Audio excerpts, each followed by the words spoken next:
I kujt është ky qelç? Kjo është puna, nuk e di nëse hap në një derë. Kur themi teatr, të gjithëve na shkon mendja te një ndërtesë, një skenë, një perde, një sallë plot me fëmijë. Por çfarë ndodh kur një teatr nuk ka teatr? Kur artistët kanë role, por jo një skenën e tyre. Kur fëmijët kanë nevojë për art, por arti e endet nga një hapësirë në tjetrën. Dhe atëherë lind pyetja, a është kultura një luks që e mbështesim vetëm me fjalë apo një investim për brezat që po rriten? Në një botë ku gjithçka duhet të jetë shpejt, ekrani fiton vëmendjen. Arti duhet të luftojë për të. Por nëse një fëmijë nuk mëson të imagjinoj, a do të di nesër të krijoj? Nëse nuk mëson të dëgjoj një histori, a do të di ta kuptoj tjetrin? Sepse një teatr pa fëmijë është vetëm një ndërtesë. Por një shoqëri pa imagjinat, çfarë është? Unë jam Teuta, ky është Troç.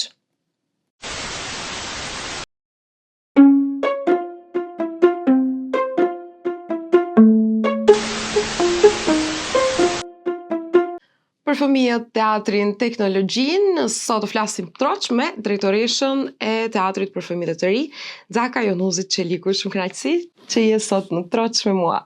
Edhe për mua, Teuta, më vjen mirë që jam këtu me ty bashkë. Gjithashtu, Zaka, doja filloj me atë sfidën që ndoshta edhe teatri e ka dhe pastaj do kalojmë te problemi më i madh që edhe është lajm i vazhdueshëm këtë kohë, mungesa e ndërtesës, por njëherë të fëmijët, ato që janë më të rëndësishëm apo jo. Në një kohë kur teknologjia dhe gjithçka që po ndodh, zhvillimi shumë i shpejt, ekziston dhe fëmijët rriten në përgjithshmëri me atë. Sa është vështirë që një shfaqje teatrore të marrë vëmendjen dhe të bëjë një show, një moment që fëmija nuk do ta harrojë. Është fakt se teknologjia është pjesë e pandashme e jetës sonë, jetës së fëmijëve tanë ose fëmijëve në përgjithësi, por prapse teatrit nuk mund t'ja zë vendin teknologjia. E them me bindje të plot këtë gjë, Teuta, sepse e them edhe në cilësinë e prindrit, por e them edhe në cilësinë e drejtoreshës së teatrit, sepse atë që e jep teatri, atë prezencën e drejt për drejt, atë përjetimin e drejt për drejt nuk mund ta zëvendësoj as një ekran, as një tablet ose as një telefon. Domethënë, fëmijët janë aty, prezent dhe kanë atë ndërveprimin të drejt për drejt me atë që shohin, por edhe me aktorët. Vërtet, po prapse besoj është nga më herët tani më sfiduese për të sjellur një gjë, një shfaqje që do t'ja marrë vëmendjen apo jo. Unë nuk dua të ta bëj atë pyetjen a e ka humbur garën teatri, sepse këtë që e them më herët është shumë e vërtet, por është më sfiduese besoj. Është më sfiduese, por prapse teatri duhet të shfrytëzojë të gjitha instrumentet e mundshme që ta fitoj garën përsëri me teknologjinë. Nuk e ka humbur, absolutisht nuk e ka humbur. Pikërisht për atë bëjmë shumë kujdes se çfarë përgatisim neve, çfarë lloj shfaqjes, për cilën grup mosh. Bile më shumë kujdes bëjmë për grup moshën, sepse nuk mund nuk mund t'ja marrim vëmendjen, për shembull një fëmijë 5 vjeçar me një shfaqje që ndoshta është për klasën e 2, 3, 4, e aty humb vëmendja. Se kemi një fokus grup, kam fëmijët e mi, fëmijët e kolegëve, për shembull më të mëdhenj, më të vogël, që i sjellim në provë gjenerale edhe pak a shumë e nuhasim, e testojmë atë që thua ti. Të njëjtën gjë për shembull e kam bërë edhe me një shfaqjen tonë që i kishim Fabulën me Dhelprën, është shfaqje me kukulla, domethënë me krejt nishanet e një teatrit me kukulla, po ashtu edhe me fabulët. Edhe për shembull djali im 6 vjeçar nuk është se e bleu, kurse vajza ime 9 vjeçare e bleu me të parën dhe e shijoi deri në fund. Kjo është ajo që vërtet duhet bëjmë kujdes me atë se çfarë shfaqim, për cilat grup mosha janë, sepse klasat e 2-ta, 3-ta mësojnë edhe për teatrin e kukullave, por një ashtu edhe për fabulat. Kështu që ju vjen më e qartë se çfarë shohin, e kuptojnë më mirë, aha. Po, kurse neve kemi pasur edhe shfaqje tjera me shumë, me shumë veprime, me shumë që padyshim kanë marrë vëmendjen e të gjithë fëmijëve deri në fund, duke filluar nga mosha, nga parashkollorët, po ashtu edhe nga klasa e parë, madje kemi përfshirë edhe grupin më të madh të çerdheve. Dhe janë kënaqur dhe kanë shijuar në maksimum. Dhe ka qenë dhe kjo është ajo që për shembull nuk mund teknologjia ta fitoj garën. Sepse derisa bëjnë atë scrolling, se nuk kemi neve një fjalë shqipe për këto nuk është se kemi terminologjinë e teknologjisë. Lundrim? Se e bukur. Në duhet kështu t'i futemi. Të bëjmë scrolling kështu. Edhe derisa bëjmë scroll ka shumë më shumë dopamin, edhe zbavitje, apo jo? Janë të shpejta, po janë të shkurtra, nuk duan shumë vëmendje, nuk e lodhin trurin, nuk aktivizojnë imagjinatën, çdo gjë e kanë të gatshme. Kurse në teatr, që nga momenti të uta kur futen në derë, në foaje, ti e shohish për shembull atë ngazëllimin e tyre, se si ngazëllen, ku janë futur, duke u futur në sallë. Pastaj drejt ajo që ndeshin është për shembull scenografia ose dritat. Po pastaj kur dalin aktorët, kur ndryshon ndriçimi, edhe e shohish atë fascinim të tyre të sinqert, edhe atë vëmendjen që e ka 100% të plot edhe e shohin. Edhe shohin, aha, ka këtu një aktor, është i gjallë, mund edhe ta prekim, mund edhe të ndërveprojmë, mund edhe të jetë edhe një shfaqje interaktive. Nuk është se çdo gjë është e gatshme. E thatë, edhe këtu është ajo ku ne e fitojmë teknologjinë. Dhe besoj se deri në fund do jetë kështu. Do mbetet gjallë. Por nga efekti i të gjithës, apo mendon që rritet tani një më shumë gjenerata, ndoshta po të rinjt, të veçlit, fëmijët pa shumë durim, pa imagjinat, apo thjesht mësojnë në tjetër mënyrë? Të dyjat pak a shumë, po ajo që thua rriten pa durim, pa shumë imagjinat, bile edhe me shpërthime të paparashikueshme, është fakt. Këto është sfida më e madhe e çdo prindërit. Po nga ana tjetër, madje kujdes edhe ne duhet bëjmë dhe një ndryshim, duhet se si ta zbusim këtë që të vim të ajo via e mesit, do me thënë, edhe ne të bëjmë një ndryshim, të afrohemi, që mos ta bëjmë këtë teknologjinë aq të meruese, aq diçka monstruoze, po ta gjejmë një mes të artë, edhe ne prindërit, edhe fëmijët, që së një farë mënyre edhe ata ti tërheqim në atë që duam ne, por jo në mënyrë të prerë. Asgjë nuk funksionon në mënyrë të prerë. Sepse e kanë, kur fillojmë në atë mënyrën e prerë, me ato urdhrat, me ato të bërtiturat, ka efekt vetëm negativ. Vetëm negativ, vetëm kontraefekt. Këtu është ajo zbutje të dy anëve, të dy paleve, do me thënë, edhe të prindërve, edhe, ka teknologji, ka ekran, ka tablet, por me orar. Por nga ana tjetër këtu, shive, nëse duam ne t'i tërheqim në këtë imagjinatën, në aktivitetet tjera, domosdoshmërisht duhet të kyçemi edhe ne në aktivitetet e tyre. Patjetër. Edhe nuk mundemi neve t'i themi, tani do lexosh, do bësh, do kthesh, do bësh një lojë, ose do dalim jashtë, do shohim një film, kurse ne jemi indiferent ose nuk marrim pjesë. Jo. Ose rim në telefon. Kjo më e keqja. Mos e bëj ti vet aty. Po, unë shpeshherë edhe më shej telefonin, kështu që po tani me që punën e kam të tillë që duhet të jem sa më shumë prezente në çdo telefonat, në çdo kontakt, më bën. Po e di si kam marrë dhe njerë vina atë gjendje, them, si nuk e pata një telefon si ato të mëparshmet Nokia. Vetëm për thirrje. I marr mend ato vetëm thirrje. Sepse nuk dua as grupe, as gjana që vetëm me veten që të fëmijët të kenë sa më pak qasje në ato rrjetet, të themi në ato rrjete sociale, ose që ta merr kohën. Po tani kemi ardhur në të kohë që janë të funksionojmë ashtu edhe. Po ka mënyra që t'i zbusim pak. Si the edhe vetë, ndoshta duhet të ndahen aktivitetet përveç teknologjisë që është aty dhe është përditshmëri dhe është një realitet, mos e marrim shumë negative, po të gjejmë edhe kohë për sport, për shfaqje, të mësohen fëmijët që ka edhe për jashtë teknologjisë, për jashtë telefonit, gjëra interesante. Ka një botë të vërtet, kjo është. Ka një botë e vërtet që zhvillohen shumë gjëra, po absolutisht. Për shembull, ecja, dalish me fëmijët, ecjen. Kam dëgjuar nëna që i pyesin fëmijët, do dalim të ecim? Të dalim bashkë. Sa bukur është për jashtë motin. Pse? Dhe është pyetja, pse të dalë, të gjithë shokët janë online, luajnë video lojra? Kjo po që po. Është damp me dalë me heca, dhe pse? Thjesht të kënaqesh në natyrë, ja. E çuditshme, kjo po që po edhe kjo tjetra. I bëjnë, kujdi unë, 10 metra, 20 metra u lodha. Ç'është kjo u lodhja? Po. Dhe unë them shpeshherë, them fëmijëve mi, po shumë mirë që je lodhur. Të lodhurit është shëndetshme. Duhet lodhemi sa më shumë fizikisht dhe ajo është e shëndetshme. Po si e shëndetshme, pra këto pyetjet e çuditshme ti kthe. Po duhet neve të mbahemi edhe fizikisht, edhe kështu që mos jemi shumë them pasiv të rim. Edhe këto janë këto gjëra.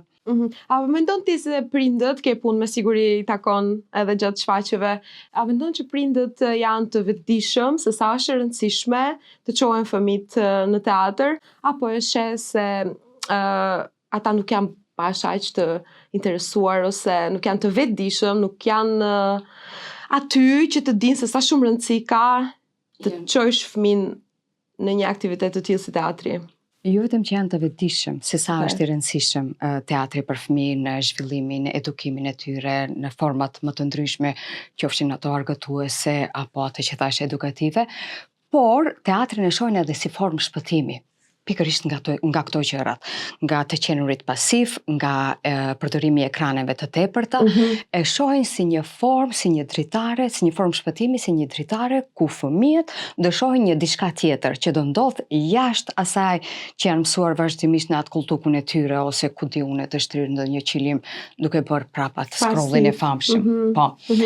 Edhe këtë vazhdimisht e kam bërë edhe me vetë interesimin dhe madh të fëmijëve, të prindërve kur vijmë bashkë me fëmijët, sepse që kur kam ardhur si synim kryesor, kam pasur një ndër synimet kryesore kam pasur që të bëj aktive dhe skenën e mbrëmjes me shfaqje për fëmijë. Domethënë që mos jetë vetëm gjatë ditës, kur shumica e prindërve janë nëpër punë, ose ato që nuk janë puna, përgatisin drekën ose gjëra tjera të ngjashme në shtëpi.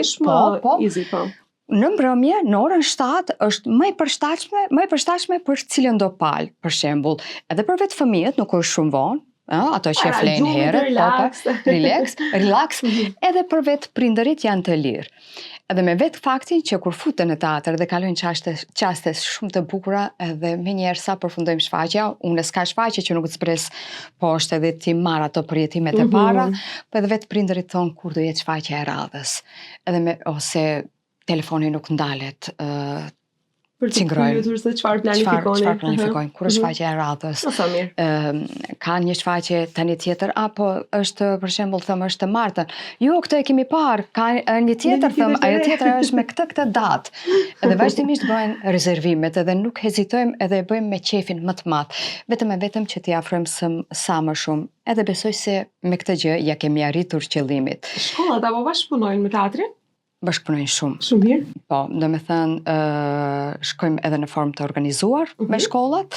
Me klasa. Me klasa, ka vetë arsimtarë që janë shumë të interesuar, edhe unë e çmoj shumë, për shembull se ndonjëherë mund ta marrin edhe si nuk është shumë, si me thënë, nuk është shumë e realizueshme për ta, nëse është ndonjë shkollë pak më larg, duhet të organizojnë edhe transportin, përveç biletës duhet paguajnë edhe transportin, edhe pse në një farë mënyrë kujtoj se transporti duhet të jetë paguar për fëmijët, sepse ata e kanë në plan program të ndjekin një shfaqje, një shfaqje teatrore, por prapë e bëjnë si e bëjnë edhe vinë në formë të organizuar, kënaqen pafund.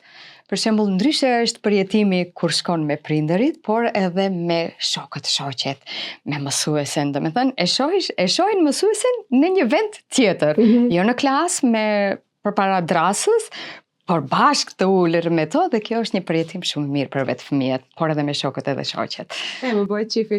Deri tash folëm për gjërat të bukura, tani pak për problemet, sepse institucioni... Tani të dal jashtë. Ja. Je lodhur.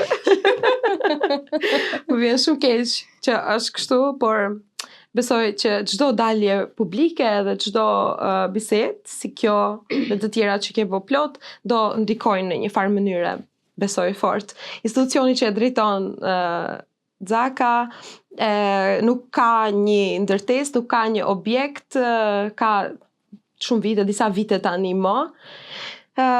si mundet, Adi, unë të pyes shumë sinqerisht, si mundet të ekzistojë një institucion shtetëror me të gjitha ato adetet që tha më herët dhe mos ketë ndërtesë? Në fakt, nuk jemi institucioni vetëm kulturor që nuk e kemi objektin ton. Edhe kjo nuk qëndron këtu problemi. Problemi ynë është pak më specifik. Neve e kemi një objekt kur funksionojmë, mirë, po nuk është se kemi një marrëveshje oficiale, juridike. Edhe kjo është ajo që më së shumti e vështirëson punën, që pastaj zinxhir rrjedhin probleme tjera. Nga ana tjetër nuk jemi ne organi ose pala që duhet të nënshkruajmë, të bëjmë një marrëveshje me pronarët. Në këtë rast pronarët janë pronarët e objektit, pronari i objektit është Bashkësia Fetare Islame, por është Ministria e Kulturës që duhet të bëjë një marrëveshje me Bashkësinë Fetare Islame që më pastaj ne ta shfrytëzojmë objektin në mënyrë kështu si më thënë të pastër, të rregullt, ligjore, me krejt këto gjëra tjera. Tani funksionon vetëm me dashamirësi? Me dashamirësi, do me thënë, edhe por është lodhshme kjo temë pak a shumë edhe për fat të keq, por me gjitha këto takime që i kam pasur deri më tani, sikur ka tani shoh pak dritë në fund të tunelit, me ringustrimin e qeverisë, me Ministrin e Ri të Kulturës, jemi në marrëveshje sipër për takimin e radhës, të 3 palët, domethënë që të realizohet kjo marrëveshje. Për një objekt të ri ose për një marrëveshje me këtë që e keni? Për objektin që e kemi, por të jemi në mënyrë, domethënë, që legale, me marrëveshje ligjore që më pastaj të na takojnë të gjitha ato shpenzimet mujore që i kemi, qoftë për rrymë, qoftë për nxemje, qoftë për ujë. Me automatizëm, me nënshkrimin e kësaj marrëveshjes, kisha dashur që kjo marrëveshje të jetë një marrëveshje afatgjate, neve si teatr, domethënë do na mundsohen njerëz pikë e parë nxemja qendrore, sepse ne nuk kemi nxemje qendrore në teatrin ton, edhe kjo është njëra prej gjërave që e vështirëson funksionimin absolutisht, funksionimin e veprimtarisë bazë të teatrit ton, prodhimin e shfaqjeve ose reprizat. Edhe më pastaj gjëra tjera që për shembull ka një problem tjetër që është paksa edhe shumë i madh, ku ne kemi pjesën e poshtme, bodrumin, që është një hapësirë bukur e madhe, por është krejtësisht e vërshuar prej ujit me vite dhe ajo është totalisht jashtë funksionit. Dhe si pasojë e kësaj, neve nuk kemi hapësira të mjaftueshme. Ne tani jemi një staf bukur i madh, jemi 35 vetë, do me thënë këtu përfshir stafin artistik, administrativ, teknik. Kemi vetëm një zyrë lartë edhe është tepër e vështirë për shembull kur i luajmë shfaqjet ku vetë aktori nuk ka ku të vishet, ku duhet të ndrohet në tualet ose të gjej kabinën e tonistit, ndriçuesit, më pastaj grimeri nuk ka ka një hapësirë, një qoshtë të vetin ku ta bëj grimin, ose rekuiziteri nuk e ka atë hapësirën e vete. Hapësira ekziston poshtë, nuk është teatr, thjesht nuk është ndërtesë profesionale. Jemi të bllokuar sepse nuk mund të bëjmë asnjë projekt për rikonstruimin e teatrit derisa nuk ekziston kjo marrëveshje. Presim të realizohet kjo marrëveshje që më pastaj dal nga dal na hapen rrugët, të bëjmë një projekt të themi për rikonstruim total të atij teatrit, që çdo gjë të funksionojë me kushte bazike, nuk është luks kjo, asgjë nuk është e tepërt, por me kushte bazike që edhe vetë aktorët ose cilët do qoftë pala aty të ndjehet në mënyrë sa më dinjitoze. Me siguri që ndikon shumë edhe e the, por nëse do kishte, të themi që prej nesër kemi një teatr funksional, jo luksos, aq sa edhe kërkon stafi, çfarë do të kishte ndryshuar, si do ta kishte ndikuar repertorin, artistët, juve punëtorët tjerë? Fëmijët që do vinë. Edhe pse është e çuditshme Teuta, edhe pse i kemi pasur këto vështirësi, këto mungesë hapësirash, ato ngushtë, ato gjëra që kemi pasur, aty ku është desku i një administratori, aty për shembull janë lënë, si më thënë, kostume gjëra ose grimi është bërë. Repertori, shfaqjet, realizimi i shfaqjeve ka ecur për së mbari dhe në mënyrën më të mirë të mundshme, pa asnjë shfaqje mangët. Ajo që është planifikuar për një muaj ditë përpara, ajo është realizuar. Krejt kjo, fal stafit artistik, fal stafit teknik, fal stafit administrativ, Në krye me mua, që për shembull i shoh krejt, edhe për kushtimit të tyre për punën që të realizojmë. Edhe këtë e duar trokas shumë, sepse me gjithat mungesë të kushteve, çdo shfaqje, çdo reprizë është deri tani nuk është anuluar, domethënë nuk është anuluar asnjë dhe ka shkuar. Dhe vazhdimisht ju a them, ju a përmend e çmoj shumë. Po, të kishte ndodhur kjo, edhe presim të ndodhe, sigurisht se kjo do ishte ajo që për shembull aktorin, administratorin ose atë që është në teknik, do ta bënte të ndjehi më mirë në atë vend ku punon, domethënë me kushtet që i takojnë. Nuk është të respektuar, më dinjitos sigurisht. Më dinjitose edhe domethënë që të ndjehet. Është e pashmangshme për shembull të mungojë një qosh i aktorëve, një vend i aktorëve aty poshtë përpara shfaqjes të relaksohen poshtë, të pinë një kafe. Domethënë këto janë, vazhdimisht e them, këto janë kushte elementare, nuk është se kërkojmë diçka neve të çuditshme, wow, nuk kërkojmë një anije kozmike dhe të lansohemi. Ç'kën bëjmë shfaqje në Mars? Jo, aty ku jemi. Aty ku jemi, edhe kërkojmë gjëra. Je dinjitoze. Po, më vjen keq që shpesh i zëm edhe këto temat negative sepse ekzistojnë në vendin tonë, sidomos te artistët e kultura. A të vjen zor edhe ty kur institucionet thonë se kultura nuk është prioritet dhe kur buxheti shkurtohet, e para që pëson është kultura, se nuk është ajo e patjetërsueshme ose kështu, nuk e vën në prioritet thjesht edhe aty ajo goditet e para. Tani, shumica, ose jo shumica, një pjesë e shoqërisë tonë është fakt e shohin këtë, se ç'na duhet tani kultura, ç'ne kultura. Ne buk s'kemi të am. Ne buk s'kemi, shife, edhe është e vërtet nga ana tjetër, ka hi kanalizimi në shtëpi, domethënë edhe këtu është, si me thënë, ajo hierarkia që nuk, që duhet plotësuar që të vim. Por edhe shumica e shoqërisë e shohin kulturën si me thënë, si shpenzim. Jo si investim. Por nga ana tjetër është investim bukur i madh. Edhe këtu është ajo që duhet bëhet, ajo dal nga dal ta pranojnë. Nuk është shpenzim, por investim. Të investosh në kulturë, ti ke investuar, domethënë në njohjen e identitetit tënd. Kudo qoftë, jo vetëm brenda kufive, sepse njerëzit që mirën me kulturë, me art, artist, të cilës do fush janë ata të parët që e prezantojnë vendin tonë jashtë, janë ata të parë, janë ata që nëpërmjet të cilëve na njohin neve, cili do qoftë art. Dhe këtu është ajo ku ne vërtet kulturën nuk duhet ta shohim si shpenzim, por investim. Por, vazhdimisht e them, duke i plotësuar edhe gjëra tjera që mungojnë. Që të vim në atë balansin, si me thënë. Ashtu. Edhe shpesh gjithashtu kultura shihet si një aktivitet sezonal. E dim që edhe buxhet, tash unë nuk them që juve ju punohet vetëm 2 muaj në vit, po sa do ketë buxhet institucioni aq do ketë edhe produkte, apo jo, se nuk mundet të funksionojnë nëse nuk ka projekte të miratuara. Por shpesh nuk them për teatrin për fëmijë dhe të rinj konkretisht. Kjo nuk vlen. Nuk vlen, sepse kemi në pranverë dhe në vjesht më shumë aktivitete, por te ju jo, a? Nuk vlen, jemi, dhe me thënë, që momenti kur jam aty, 1 muaj ditë e bëj përpara repertorin e shfaqjeve, që janë dikundi 12, 13, 15, për 1 muaj përpara. Edhe këtu i përfshim edhe shkollat e organizuara, por edhe shfaqjet e mbrëmjeve. Ne kemi atë boshllokun, jo nga kapriçet tona ose dembëlloku jon, ne kemi boshllokun e 3 mujorshit, të themi janar, shkurt, deri ka mesi i marsit, shkaku i mungesës së nxemjes qendrore. Madje kjo edhe e vështirëson punën tonë, sepse si mungesë e mos funksionimit, të themi në ata 3 muaj, ne kemi jemi të stërngarkuar në muaj tjerë. Po. Mblidhen gjërat, duke filluar që nga shtatori deri kur e mbarojmë neve sezonën.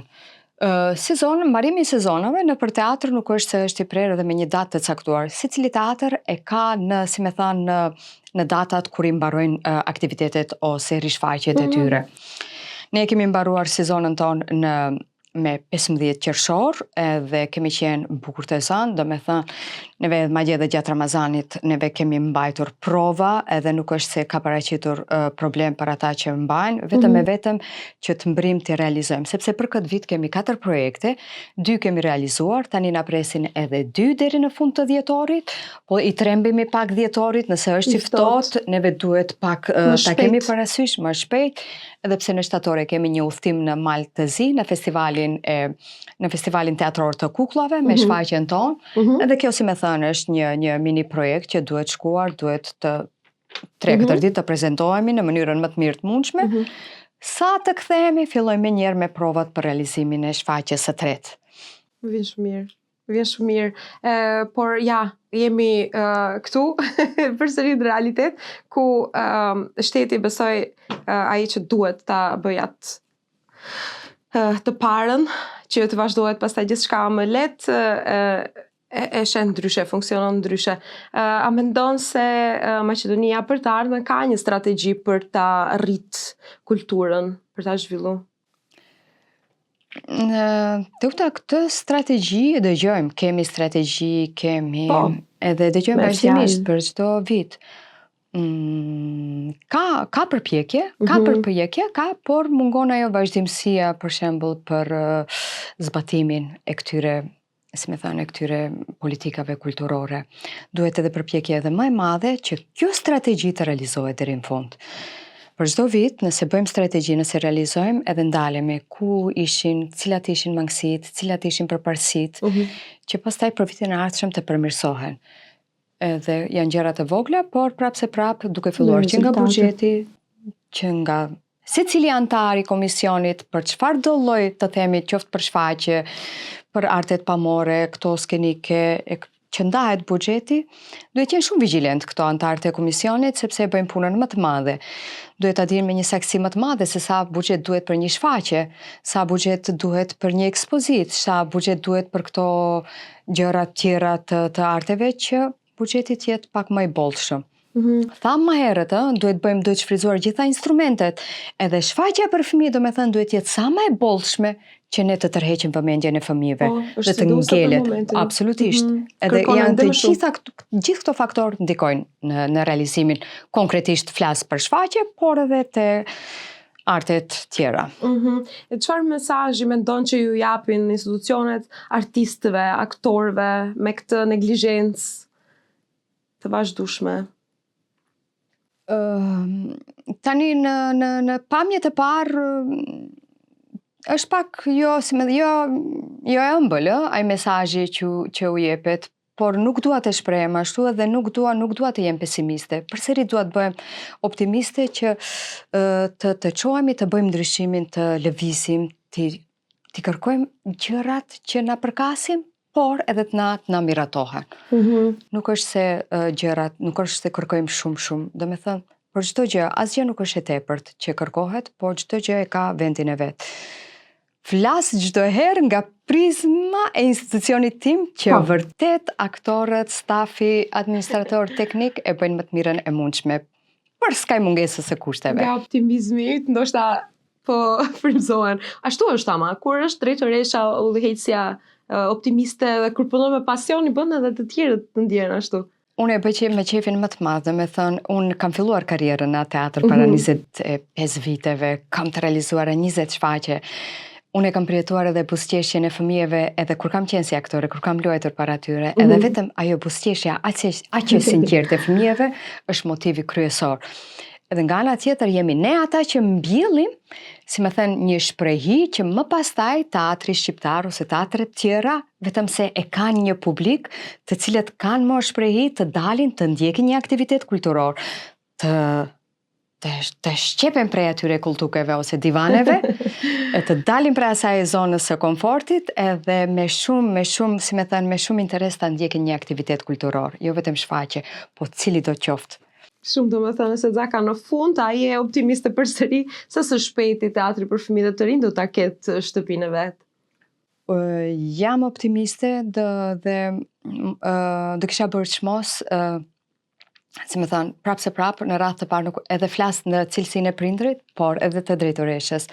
Kur vetë si prind dua që fëmijët të ndjekin sa më shumë teatr, sa më shumë shfaqje të bollshme, interesante, me shumë elemente, sepse skenografia, gjitha gjërat e bëjnë një shfaqje sa më të pasur, që duam që e folëm atë më herët, por edhe në cilësinë e drejtoreshës, jam optimiste, shoh një dritës të vogël në fund të tunelit, uroj Një xixëllonj. Uroj të jetë më e madhe, uroj të afrohemi sa më shumë edhe të ndodhë që dhe më pastaj edhe ne të fitojmë këto kushtet që na përkasin edhe që janë elementare.